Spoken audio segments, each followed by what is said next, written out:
We're living in wildly disruptive times. AI is powerful and unstoppable, but it's also unfair, and we're making it fair with ProRata. We feel that creators and consumers both deserve protection because right now, AI algorithms are just shoplifting everyone's content. And when that content is used in a search result, there's no attribution to whoever owns it, there's no credit, there's no revenue share. And we feel just like all other media types, like music on Spotify, like videos on YouTube, like news on Apple News, the revenue should be shared pro rata.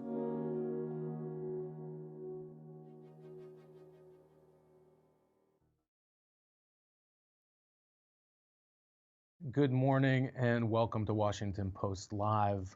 I'm Jason Rezaian. I'm the Director of Press Freedom Initiatives here at the Washington Post.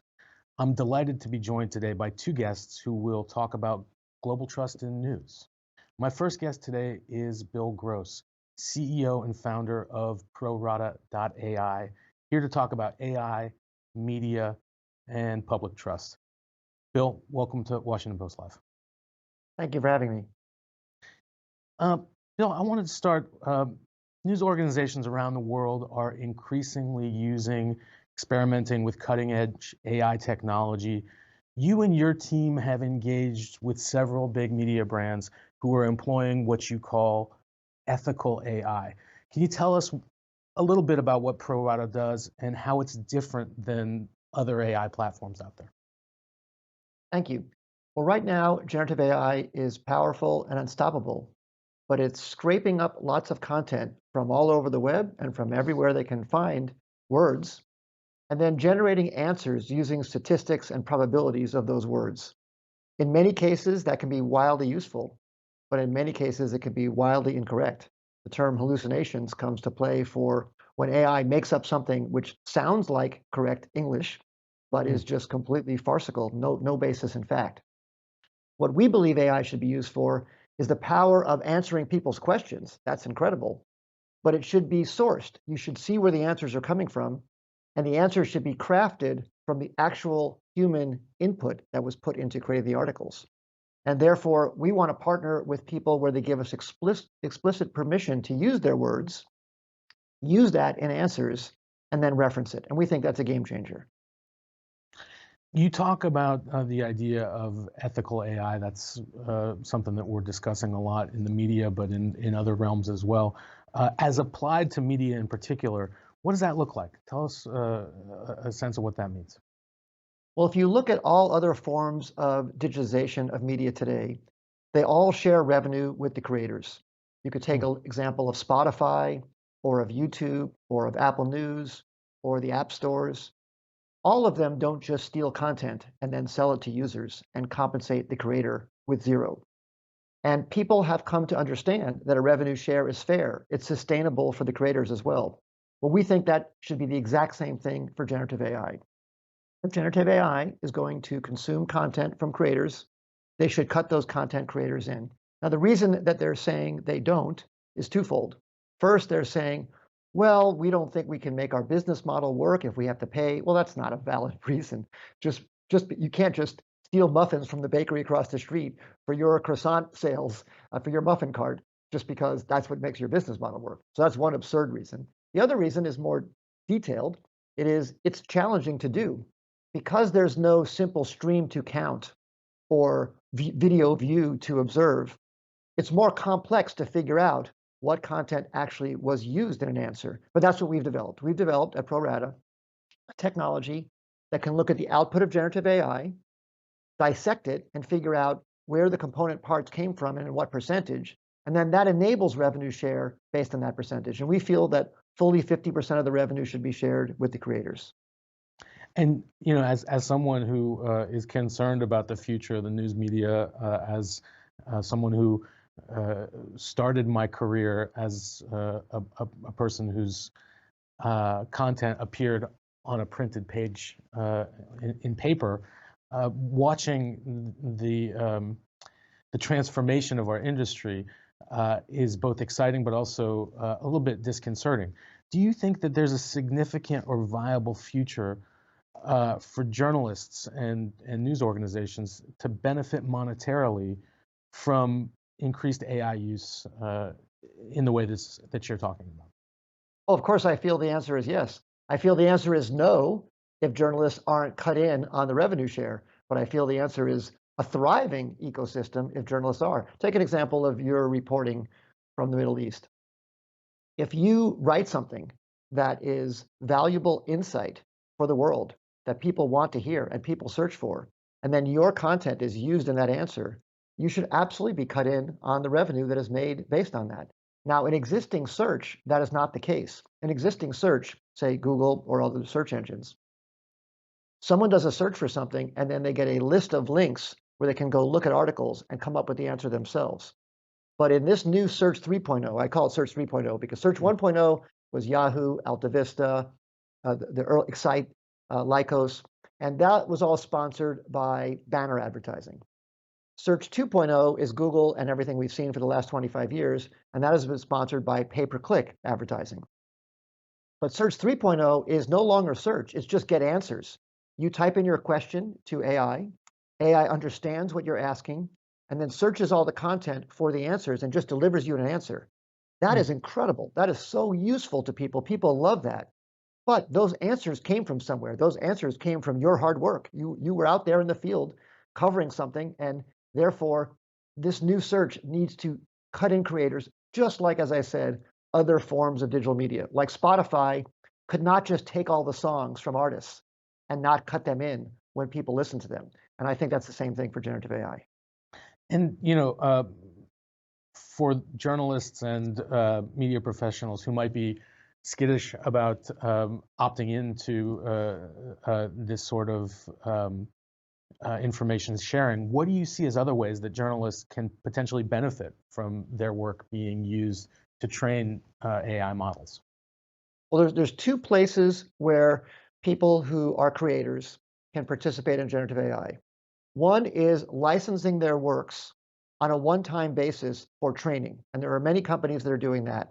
Companies that are taking people's bodies of work, whether they're an artist or an animator or a writer, filmmaker, taking their work and licensing it to AI companies to use it in the training set so that they can understand the language or understand the images, understand the animations, understand the architecture, whatever the skill is of the creator.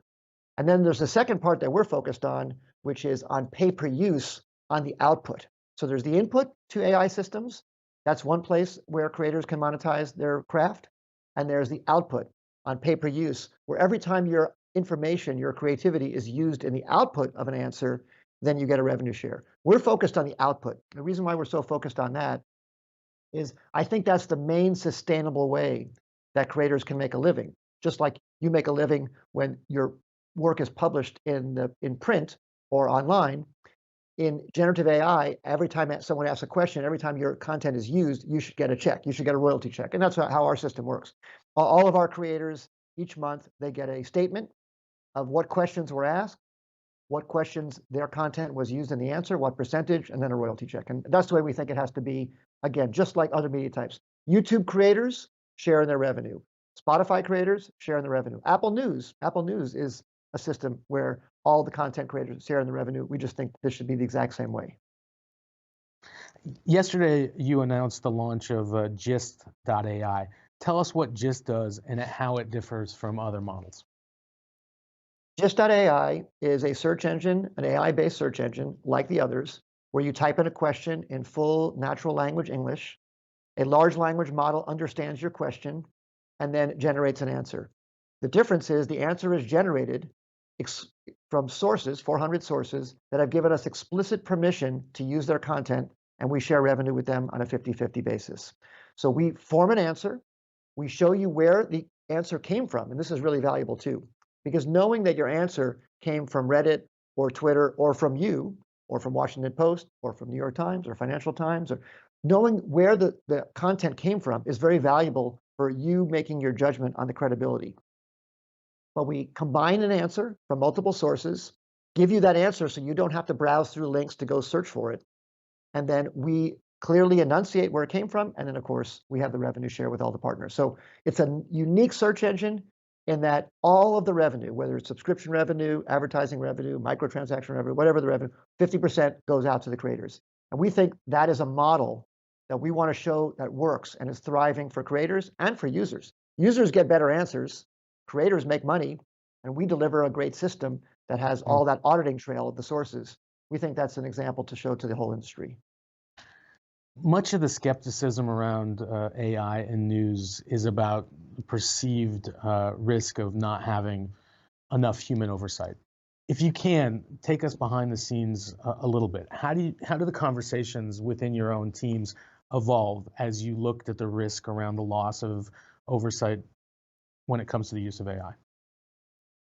We feel that if a user can see what the source of their content was, and that all the claims in the answer can be credited to someone, that really will make sure that there was human oversight in the crafting of the original content. I mean, there was human oversight in the crafting of the content. Obviously, when you write an article, your name is on it. And by showing the actual source and the name associated with it, we really make sure that every statement that is made in an answer has some support. Mhm. We can't verify the truth of it, but we know that it has support from an organization that has vetted this content. And by only using content that has been explicitly given permission, we make sure that those organizations really have the source shown. And on that, how are you safeguarding and how will you safeguard against the potential growth of mis and disinformation in this space? The main way that we feel this will be more quality informed is that every single piece of content, every claim is verified against a source. And every one of those sources, we show you the name and logo of the brand. And that way the user can make their decision. Do I trust this brand? Do I see where this came from? And do I trust it? There was an example that happened recently on Google. I don't know if you heard about this one, where I think when Google first put their AI system up, someone asked, how do you stop cheese from sliding off pizza? And the answer that came back was, you should use glue. Elmer's glue will hold the cheese on the pizza. Well, the reason that that answer came back was not because the AI system had a flaw and made it up. It was because someone said that in a tongue-in-cheek fashion on Reddit. But because that wasn't sourced and you didn't know it came as a joke, you couldn't tell if that was valid information or not. But if you source all of the content in your answer and you can see, oh, this came from a jokester on Reddit, oh, this came from the Washington Post, then the user can make their judgment. And that's how we feel we can really manage the information by revealing exactly its integrity and where it came from. I'm going to use this opportunity to make a gentle reminder to people not to eat glue. There's ample research out there to suggest that a lot of audiences are losing their trust in traditional news media, and you know, I wonder, why do you think audiences are skeptical about traditional news outlets beginning to deploy the use of AI? I think that when people go into their micro targets of their own interests, they find an echo chamber that resonates with them. I really feel we can combat that by showing people combined answers with multiple viewpoints, showing where they came from, and giving people that information so they can make better decisions. That's my hope. I really want to see humanity move in that direction. But most of all, by compensating creators, we have more voices. We have more voices that can be thriving and alive to contribute to the conversation. And if those voices are combined in a way that people can look at all of them, I think that will lead to more fair-mindedness in the long run.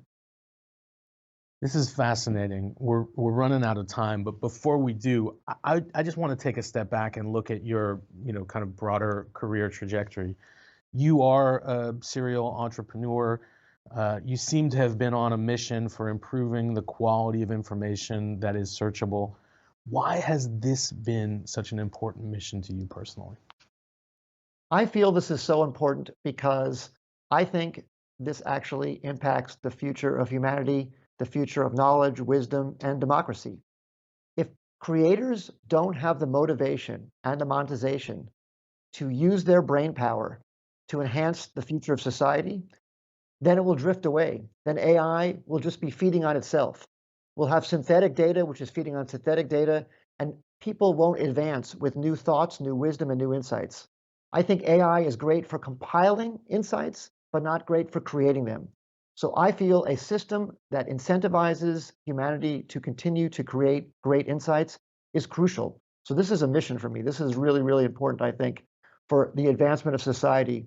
And therefore, I've committed fully to making ProRata a success. And my real hope is that other people emulate this model and this model expands so that this new media, think about throughout the course of history, every time there was a new technology shift, whether it was the printing press or television, radio, creators had to adapt.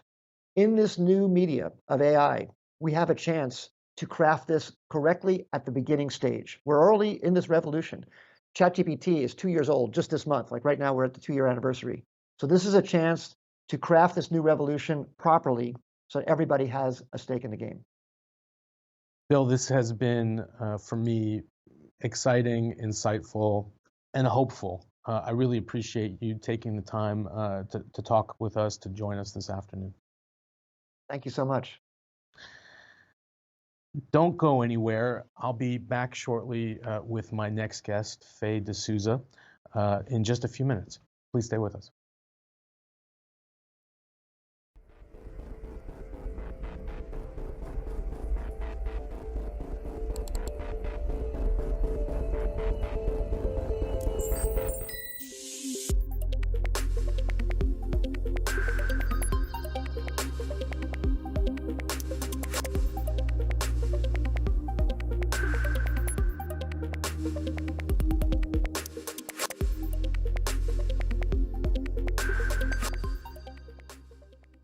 Hi, my name is Lana Wong, and I'm a founding member of the Diverse Women Moderators Bureau, Moderate the Panel.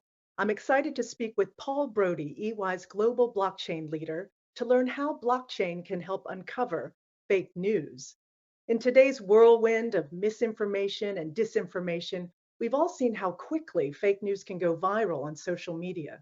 The easy production of counterfeit content poses significant challenges for media organizations and has unfortunately eroded public trust in the news. How can media outlets find ways to verify authentic content and to restore consumer confidence and trust? Thankfully, Paul has some answers for us, so welcome, Paul. Hey, thanks for joining me. Thanks for having me, I should say. Absolutely. All right, so let's dive in. So, blockchain has historically been used to prevent fraud in financial transactions, but it can also be used to identify fake news and misinformation. Can you tell us how that process works? Yeah, absolutely. So there's two things that have really attracted people to blockchain in the technology world. One is very related to things like financial services. There's a reconciliation inside blockchains, which makes it impossible for me to say, give you an asset without taking it out of my account. And that's really valuable if you care about allocating assets. There's a second feature, which is that blockchains create tamper-proof digital records. And the way they do that is by copying their data out to thousands of locations. So sure, you could alter your own records, but it's very hard to go and alter everybody else's. And that makes it very difficult to actively deceive people about the origin of data or information. And it's this second property that is so exciting in the world of preventing counterfeiting or preventing false information from being created and spread as if it was real. That's great because, according to a number of recent studies, people are really losing trust in journalism and the media. So, how can blockchain technology help restore this trust and accountability in journalism? So I think there's some cool things that we can do with blockchain. I always get a little nervous when somebody says, oh, XYZ is broken and blockchain can fix it. I think we can't fix all of it, but we can make a useful contribution. And the central part of this is this ability to create a digital fingerprint from a particular document, and then to be able to compare it to the original source. Or if you've got a document, you can check to see if it was created by a particular entity. And I'll give you a really good example. Digital editing tools today make it very easy for me to whip up this like really cool, realistic headline from the Washington Post that says that I landed on the moon this week. Actually, I was at home for Thanksgiving, but there's no easy way to tell. It looks so realistic. Using blockchain, you can basically do the digital print of the fake article, and then you can go and look up on chain and see if there's an original article and that has a similar digital fingerprint, and you won't find one. And then you'll know, for example, if the Washington Post does this for all of their articles, that this, as realistic as it looks, can't actually be real. And that's the value proposition and the role that we see this taking shape with companies around the world. Great. So, can you tell us about your collaboration with the Italian media agency ANSA? What prompted their initiative to combat fake news and what outcomes were achieved with EY's blockchain solution, EY Ops Chain Notarization? Yeah, this is a really great example of exactly this kind of fingerprint use case. When we started with ANSA during the pandemic, they are the biggest news agency in Italy. And so people were taking articles that looked like they came from ANSA and either modifying the content or just making up entirely new stuff and passing it off as real news when it wasn't. And with the digital fingerprinting solution, on each page that's produced by ANSA today, you can see this little thing called ANSA Check. And it will take you to the blockchain. It will show you the digital fingerprint from the article, and you can either use their data source or you can make your own and you can compare it and be sure that what you're seeing on the blockchain is exactly the digital correct fingerprint of the article that you're reading or not. Great. Okay. Well, then how do you anticipate EY Ops Chain Notarization developing in the coming years as misinformation continues to be a concern? So I think it's going to go in a couple of directions. One of them is that we hope to see more and more news agencies and publishers use this technology, right? It's so easy to create a realistic fake, and this is a simple way to make sure that it's an original. It doesn't get you around the fact that you do need to exercise judgment about what news organizations do and which ones practice old-fashioned things like fact checking. The second thing that we think is going to be really important is in managing a world where a lot of the content online is now AI generated. And so it looks realistic, but it may not have actually been produced by a meaningful expert. It just kind of AI tools generate stuff that looks realistic, but really isn't. And I think people are going to want to be able to know, like, hey, did this assessment of the market or the opportunity or the project come from an actual recognized human expert? Or did somebody just like auto generate this to get some clickbait advertising? And so the ability to differentiate between human generated content and machine generated content is going to become very, very important, I think, for some period of time. Great. Well, thank you, Paul, for this important conversation because now more than ever, we need to find ways to verify and trust the news that we're consuming. So, on that note, thank you so much for your expertise. And if you all out there have ideas or thoughts to add to this conversation, please do so online using the hashtag #PostLive. My name is Lana Wong, and now I hand it back to our colleagues at the Washington Post.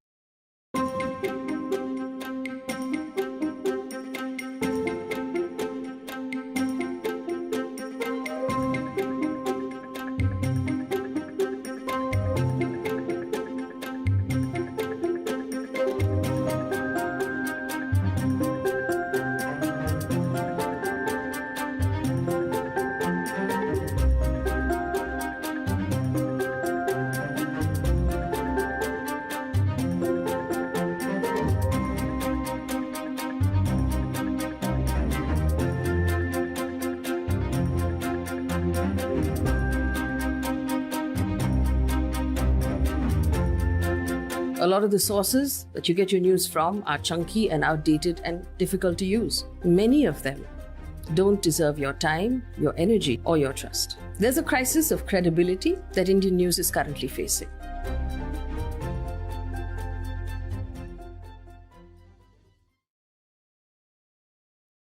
Welcome back. For those of you just joining us, I am Jason Rezaian, Director of Press Freedom Initiatives here at the Washington Post. I'm delighted to be joined now by Faye D'Souza to continue the conversation about trust in media. Faye, welcome to Washington Post Live. Thank you for having me, Jason. It's a pleasure to be here. My last conversation with Bill Gross took an assessment of the rise of AI and how media companies can harness this technology for their benefits. I want to start by asking you, have you seen any AI models that you think provide a solid blueprint for how media companies should be integrating this kind of technology into their practices? But for now, I think most newsrooms are using AI to quicken the routine tasks of editing, copy checking, generate the headlines, generate the thumbnails, things like that. It's replacing a lot of human intervention on our desks, on our assignment, among copy editors. But I just think that that's rudimentary. I think that the big challenge that AI brings us will be misinformation that's generated using AI. How far away are we from a scenario where I could receive a page on the internet that looks exactly like the Washington Post, where the headlines and the copy reads exactly like the Washington Post, but it's entirely fake. Or there's a video that looks and sounds like you, Jason, which is entirely fake, generated using AI. And my research tells me that detection is not receiving the kind of investments, and so is not, is not growing and learning as fast as generative AI is learning how to create misinformation or bad information on the internet. And I think for all of us who function as journalists and who are romantically in love with the truth, this is a huge challenge, and this is something that should keep us up at night. I can tell you that it's deeply concerning to me and all of my colleagues here at the Post. You started Beetroot Media with the intent of connecting younger audiences with unbiased and non-glamorized news. Give us the backstory of Beetroot Media and how it came about. Well, anyone who's tracking Indian news media or the mainstream corporate news media will tell you that over the last decade, maybe 7 years or so, there's been a systematic dismantling of the ability to ask questions, the ability to cover the news as it should be. News, mainstream news, especially on television, is largely being run by government and for government. And as a result, a lot of independent voices are now using social media to get in touch with the audience because they were all removed from their jobs, me included. What the process with Beetroot News was to simply sit down and say, what do we need in India right now?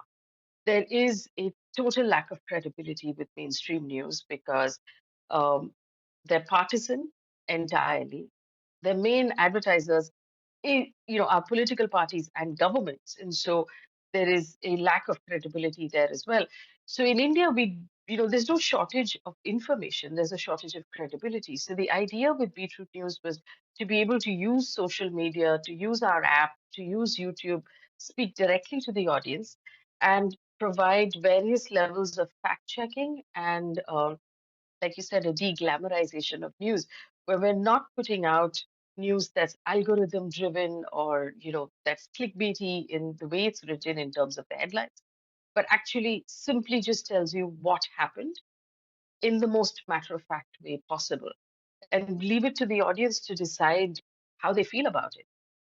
Unlike what's happening on television, where they're constantly being told, you should be angry about this should upset you, or you should be afraid, but to actually allow the audience themselves to decide whether something is good or bad, and not insult their intelligence by attempting to lie to them or manipulate the news or overstate anything that has happened. So that was the route that we started with Beetroot News. And simply on Instagram, for example, we just write out the news on a daily basis, and it's grown to currently reaching 100 million people every month who come in to just read the news. Uh, 50% of those people are women, at least on a really good week where there's an election or there's a big news event, it goes up to 250 million people. Several of those are members of the Indian diaspora who live overseas in New York and in Washington and in LA, and across UK and the UAE. So it's young Indians are connecting to the way we do the news. This idea of speaking directly and honestly to audiences is why many of us got into news in the first place. And I don't know what happened along the way that as an industry we've seemed to lose sight of that. But what have you learned personally from starting this organization that you think other traditional news organizations should know about engaging directly, especially with younger audiences? Um, I think that the younger audience appreciates authenticity. They don't care so much for high production value and for that, the great studios and things like that. They actually want information that's as honest as possible, um, with as few layers of production and manipulation on it. The the raw, the better. Younger audience connect directly to individuals more than brands. I found, especially on social media, because the relationship is personal. Um, I think that one of the things that I found very interesting is that on Indian news, no one apologizes anymore for getting something wrong, especially on television, especially when the wrong was, not exactly an accident. And when we started doing it on social media, and obviously news is written by human beings, one might get something wrong. I would write out an apology personally with my name on it, saying, we made this mistake, and we're going to make sure it doesn't happen again. The audience really connected to that level of honesty and that vulnerability. And it builds a relationship of credibility because they feel like they know you and they feel like they understand your process. Um, Transparency, I think, is what the younger audience wants more and more. Treat me with respect. Um, Tell me what your process is. I'll understand if you've made a mistake. But I believe that when the Indian mainstream media exaggerates, when it misstates what has happened, when it speaks in a largely partisan way, the younger audience feels like their intelligence is being offended. And that's what makes them turn it off. We spend so much time holding powerful people to account. Um, it's a good reminder that we need to be accountable as well. Digital sources have become an outsized part of what we call our news diet for many, if not most people around the world, especially among younger adults. According to Pew Research, 54% of US adults say that at least sometimes they get news from social media, and 86% say that at least sometimes get news from a smartphone or a computer or on their tablet. What are the most misunderstood or underappreciated realities about how people actually consume their news today? I think for me, the big realization is the shortening attention span, where people tend to open their phones, but they have 5 minutes to spare, maybe even less. A lot of times they're just reading the headline and the blurb under it and moving on. And that that's where I believe there's a big danger of clickbaity headlines being completely misleading, or even exaggerated headlines being misleading. I find that people just they want 2 minutes of, okay, quickly tell me what went on so I can move on with my life. Mm. I'm not going to spend a lot of time on it unless over the weekend I've set aside a podcast that I want to listen to. So I think that as people who work in news, we're going to have to be more and more aware of the fact that while we write, copy, or while we're putting out our headlines or we're putting out our videos, we need to do it in a way that appreciates the fact that people only have maybe a minute or two to consume that information. It's a scary new reality that attention span is, the commodity in short supply. You said earlier that young people in particular are more trusting of people delivering them the news than brands. Why did legacy news organizations lose that trust? And what can we do to bring it back? I think there is a sense that because of the lack of transparency of where the money is coming from and how deals are cut between advertisers and legacy media or corporate media, in India particularly, all large television studios that run news are owned by corporates where there's a conflict of interest because these television newsrooms are also covering the corporates. They're not then honest about the kind of information they're putting out, the tilt that they have. These corporates are very close to government, and so there's a circle there of mistrust that is being built where everyone's serving everybody else except the final reader. The interest of the citizen and the interest of the reader is not important. Their attention span is actually just being commoditized and sold to the highest bidder. And I think that that is where, at least in India, that is where legacy media has lost all trust. There's a lack of transparency on ownership. There's a lack of transparency on where the money is coming from, who's paying really for this news to be put out, and where the conflicts, lie. And I think that intuitively the audience can tell something's not right here. On this issue of declining trust in media, I want to read an audience question that we received from Barbie in Arizona. She asks, considering how much people are looking elsewhere for news, which may or may not be factual, how do we compete with this, both domestically and globally? More importantly, how do we gain back the public's trust? Well, I believe personally from my learning, and I've been, Beetroot News is now 5 years old. I think that the public's trust comes, like I said, from transparency and authenticity, and mostly by doing the job like we were taught to do, from day one. Every day that we put out the news in the most honest and credible way possible, we build that relationship further and further until we've built, a great wall. But that's brick by brick, story by story, and it's, we build that relationship with our audience who says, okay, I know that if I'm reading something that this organization or this individual has put out, that it's actually going to be transparent, it's going to be authentic, it's going to be double fact checked. They're going to be responsible with the way they choose their words, the way they frame their sentences, because they respect us as audience members. And I think that it's a long road, but it's the only road ahead of us. Beyond the traditional means of fact checking, how do we protect against misinformation? What kind of safeguards can we put in place to make sure that they don't become a part of a cycle that generates false information perpetually? Well, I think that,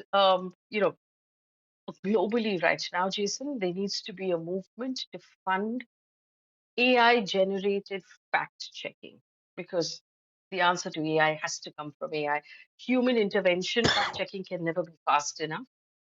Is there a way that we can teach AI to crawl the internet and figure out what is authentic and not? Is there a way that we can teach AI to fact check in a manner that journalists do? It's a big question. It's a global question, but there needs to be a sort of commonplace understanding for all of us who are affected by it. And by all of us, I mean large social media platforms, I mean governments, I mean corporates, people like you and me. We have to come together to find a solution for this. You're no stranger to political pressure. What have been the biggest surprises for you personally as you've pivoted your career from being a broadcast television journalist to Beetroot as it relates to political pressure? Well, I think that mostly the political lens remains largely on television, because they're using television really to put out messaging um, in sort of a mass media way. What I found very interesting as a movement in India is that politicians are now using podcasters, which I understand is also happening in the US, are now using casual podcasters who are not journalists to put out their messaging, because there needn't be, the burden of ethics when you're talking to a podcaster or a content creator who's not a journalist, who is, bound to cross question and bound to ask you tough questions. So there's a lot of communication that's happening, that's bypassing journalists altogether in an attempt to put out pre-designed sort of interviews and friendly interviews. And I don't know whether the audience is able to tell what they're watching, because we've had instances in India where podcasters have been engaged by political parties at a price to put out friendly interviews asking only pre-approved questions. So if that largely bypasses journalism and bypasses, actual journalists asking actual questions, I hope the audience can tell the difference between the two. As part of my press freedom work here at the Washington Post, I've been tracking the declining freedom of expression space in countries around the world. India is obviously a great source of concern. Largest number of newspaper readers on a daily basis anywhere in the world. Protecting that ecosystem is vitally important. And I'd like to say, although I am not a great fan of the actual beetroot as something to eat, the concept of what you're doing is thrilling for me. And if there's ways that we can collaborate, I hope that we can do that across borders. Well, that's lovely, and I'd love to talk more about it. But I must tell you, while I have you here, the idea behind naming it beetroot is because it's good for you. Very good for you. It's good for you. Just like the news. It's not exciting, it's not tasty, it's not meant to be fast food. But in order to be a functioning member of society, we have to have our vegetables. And I believe that that's what the news is, that it might be triggering sometimes, and it might not be the most exciting way to spend a few minutes of your day. But if we want to be functioning members of a good democracy, then we all have to read the news. Faye, we're unfortunately just about out of time. I could talk to you all day. It's been wonderful connecting with you, and I hope we have more opportunities to communicate about this and other issues pertaining to news in the months ahead. Thank you so much, Jason. It's been my pleasure. Thank you. And thanks to you all for watching. To learn more about our upcoming programs and try a free subscription to the Washington Post, visit us at WashingtonPostLive.com. I'm Jason Rezaian. Have a wonderful day.